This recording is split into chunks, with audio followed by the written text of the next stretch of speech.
4th arc in the SAO franchise, or you can think of it as Sword Art Online 3 if you've been following the anime. This is the direct sequel to the Sword Art Online anime, so if you're caught up to everything released so far, up to the SAO Ordinal Scale movie, you're pretty much golden to get right into this series. So recently, they finally decided to give us thirsty fans something to look at, and we finally get to see our boy Kirito's new look. Along with the other main characters, that will be the focus of the Alicization arc, and the focus of this new arc is surprisingly not another girl it seems, but a boy instead.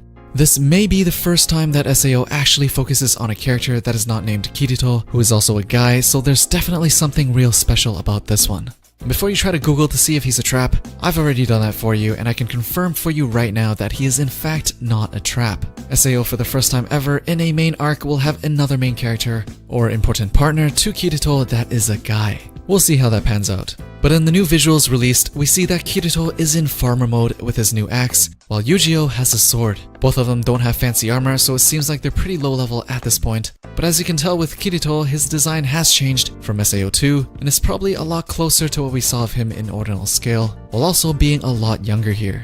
Now if you look at some of the other visuals, you'll see all 3 characters in different angles: Kirito, Yujiro, and Alice, who is the female main character in this arc, as all SAO arcs of course has to have one. But you'll see that all 3 characters are also very young, and of course you're wondering, why is Kirito so young?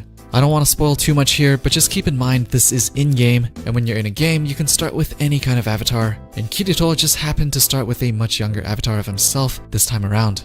The world they're playing in this time is also something very different than what we've seen before, called Underworld, and we also see the designs for Ruled Village and Ocean Turtle. So now we have a pretty good idea of the art direction they're going in, 4 months before the actual release of the 3rd season of SAO in October later this year. I'm pretty sure they're going to release a more in-depth trailer in the coming months, but going by what I see so far, everyone and everything is looking pretty good. Now if you were worried about the writing for this arc, as you should be considering all that we've seen before from SAO, here is really the turning point for our author, Kabahara Reki, the author of the SAO series. Alicization is where he takes everything he's learned from his mistakes in the first few arcs of SAO, fixes them, and essentially matures into a much better writer somehow. I'm almost certain that when this arc of the anime is released and finished, Alicization will be the arc that will cement itself as the arc that changed everyone's perception of SAO for the better. It's a lot darker than anything we've seen before, it's a lot longer than any other